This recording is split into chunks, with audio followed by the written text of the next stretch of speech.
If y'all to come in the room, but make sure y'all can hear me before I start this live stream. That's twice. Last two live streams, I ain't had no audio. I don't know what's going on.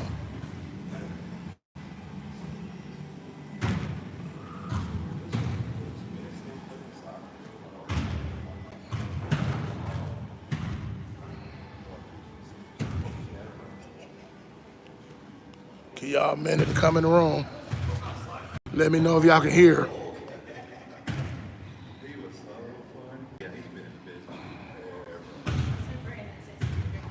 Am I good? Okay, appreciate it, Ted. All right, let's get started. All right, so, man, I was on Moose Talks Hoops yesterday. One of my homies on here on YouTube, Moose Talks Hoops, who's one of the biggest LeBron James fanboys. That's my boy. I love him. That's my dude, but he's ridiculous. He calls me the biggest LeBron James hater on YouTube. He's the biggest LeBron James fanboy on YouTube. So, but that's my dude. But I was on Moose yesterday, and I got in the room. I thought I was actually waiting in the room to get on his live stream and talk. But Moose, he's pretty popular, so he got a lot of people in the room, so I couldn't get in. But I was in, but I had church, so I didn't get time to talk. But when I was on the live stream, I could just hear some of these guys coming on, the guys who have no intelligence whatsoever when it comes to the game of basketball. Just the level of LeBron James jockstrap sniffing was just, it was at levels, it was a pathetic thing I'd ever seen in my life, man. And I wish to God that I could have got on that live stream and have time. Maybe me and Moose will get together, we'll do something, a live stream. Will we just come on and have a friendly debate? We'll talk about LeBron James. But I listened to what's funny about it, because I really didn't want to talk about this dude today, man. But I have to put these people, I feel like it's my civic duty to educate and inform the basketball community when it comes to the game.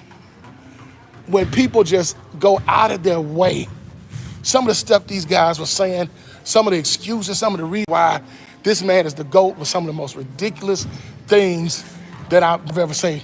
And usually LeBron James GOAT debates, they always start with the numbers. Nobody's putting up numbers like this.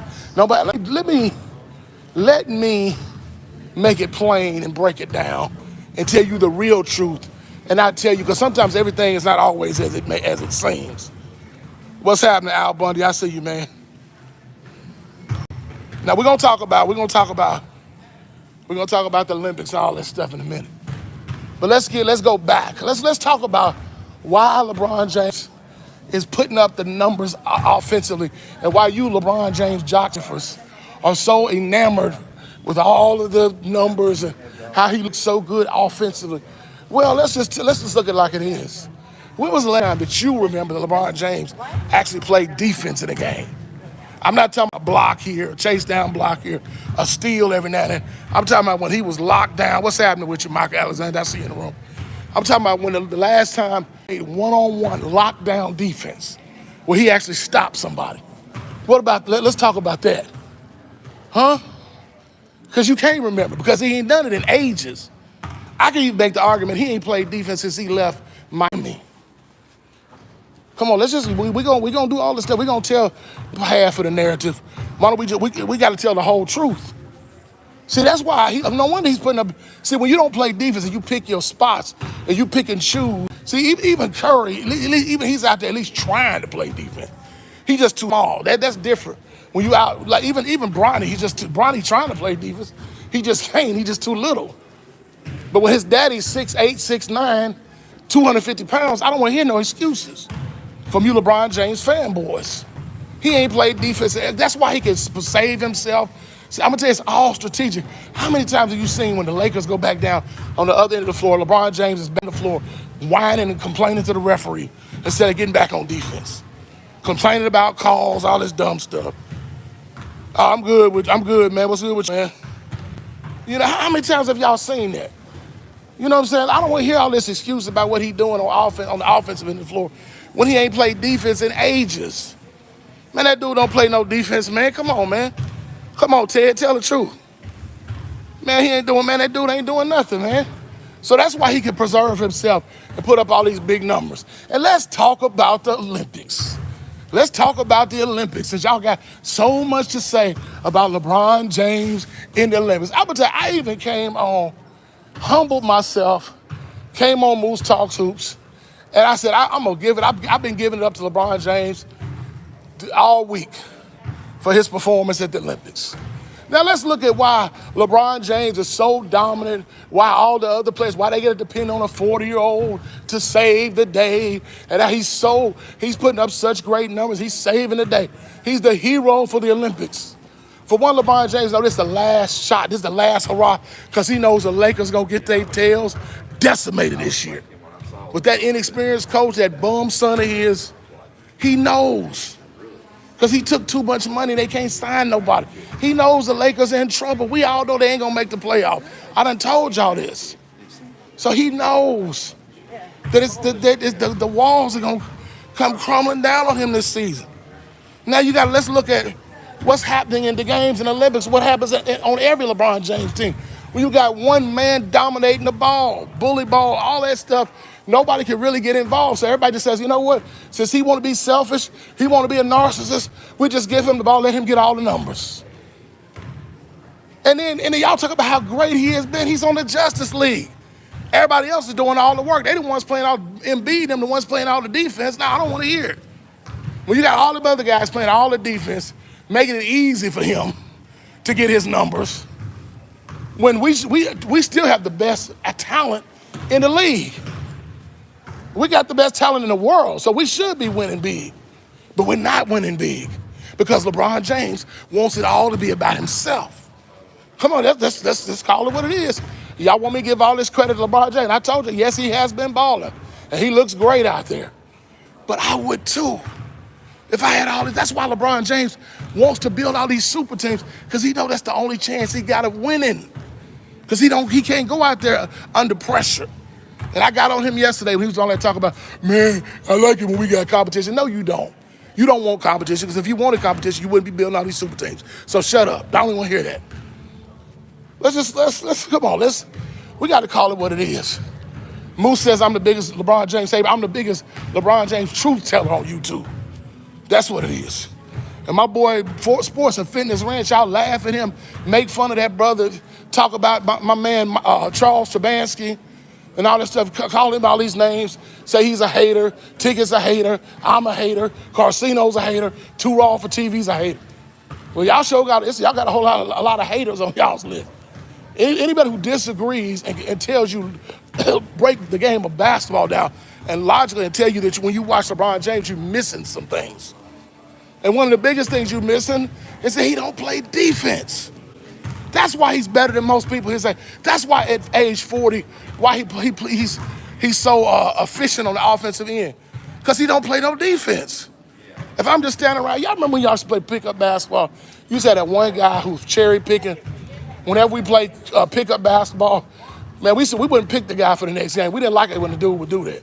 He was too fat, too lazy. He didn't care. So like everybody else be on the one end of the floor, he'd be waiting on the other end for somebody to lob him the ball so he could get a dunk or just get an easy layup on the other end of the floor because he wasn't playing defense on the other. That's LeBron James. Talk about he's picking his spot. He's been picking his spot since he was in his late 20s. So I don't want to hear nothing about him being old. When he was 28, he wasn't playing no defense. So stop it. Man, this dude is the biggest fraud in the history of basketball, man. Man, and it put up the biggest facade, the biggest charade, and y'all calling this dude who only cares about his numbers. This is the same dude who'll stay in the game in garbage time and only have 14 points or 9 points and stay in the game, the Lakers up by 40 or getting beat by 50, and he's standing there still trying so he can get 20 points. Man, that dude he's pathetic. He's pathetic. That's how he got them points to tie with Kareem. I don't want to hear this mess, man. LeBron James is a joke. When y'all coming out, y'all are pitiful. When y'all come on these channels and throw up all these numbers and all these statistics, you make yourself look bad when you do that. You make yourself look dumb. Yeah, I'm roasting the mess out of LeBron. I'm telling the truth. And y'all know y'all like y'all. That's why y'all come to my channel, because you want to hear the truth. You don't want to hear. See, that's the thing. I understand why my sons and people in that generation, why they revere LeBron James, because they didn't see when people was really playing basketball. And man, I'm gonna tell you the thing that made me the most angry, that had my blood boiling, was somebody had the audacity on that live stream on Moose last night to come on there talking about that the Eastern Conference was weak and Michael Jordan. you said that when you had the Indiana Pacers with Reggie Miller, you had Patrick Ewing with the New York Knicks, you had all these teams with these great players on the Eastern Conference it was the Atlanta Hawks. I guess y'all done forgot about Dominique Wilkins, ain't you? Huh? Y'all forgot about all these teams in the East, where these teams, where Michael Jordan had to go through the fire, when the Eastern Conference was the toughest conference. The West, yeah, it was tough. It's always tough, but the Eastern was tough. You had to be a beast in the East. And you talk about that LeBron James playing that sorry to Toronto Raptors team that was scared of him every year, beating up on a Boston Celtics team that didn't have no real star on the team. All these teams, he beating the same teams every year in the Eastern Conference Finals. But y'all want the little sorry, weak teams in the East, but yet you want to say that Michael Jordan came up in a weak era. Man, but you know what, that's the logic of a LeBron James fan. Y'all want to tear everybody else down and try to make everybody else look bad to try to prop up your fake king, when the truth of the matter is, when you tell it like it is, when you look at it from a true basketball perspective. See, y'all had the nerve I heard some dudes talking about people that hate on LeBron James. They don't know basketball. Now, you LeBron James strap sniffers, y'all don't know basketball. So let's get it straight. Y'all don't know basketball. Man, I'm telling you, Michael Jordan was a killer in 1993, dude. And should have lost, honestly, to the Phoenix Suns, who had the better team in 93. But he pushed through. It's been times where LeBron James had the better team, and he still got his butt beat in the final. Still lost with a super team. Ran to the West, ran to the East, ran to the Miami Heat because he couldn't beat the Boston Celtics, and formed a super team and still got his butt beat in the final. By a Dallas Mavericks team only had one superstar and a couple of decent role players. And Jason Kidd was way past his prime. I don't want to hear it. He was past his prime. He wasn't no superstar no more then. So y'all just don't even pull that at your behind, because y'all know it ain't true. Jason Kidd was a shell of his former self by that time. So stop it. Man, let me tell you, man, Michael Jordan was a killer dude.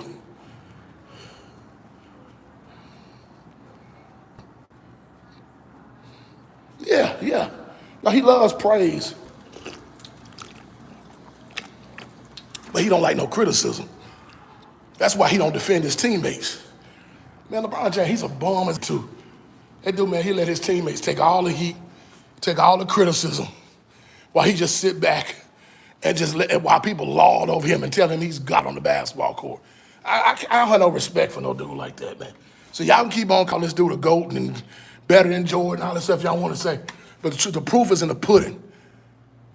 The proof is in the pudding. It's true. This dude he is a facade. This dude ain't nothing but he's a front-running clown. And y'all know it's the truth. All right, y'all. Random Love Sports TV. It's your boy, man. Shout out to the LDBC Lions Den Basketball Committee. Once again, Ether and you, LeBron James, jock sniffers. I'm out. Peace.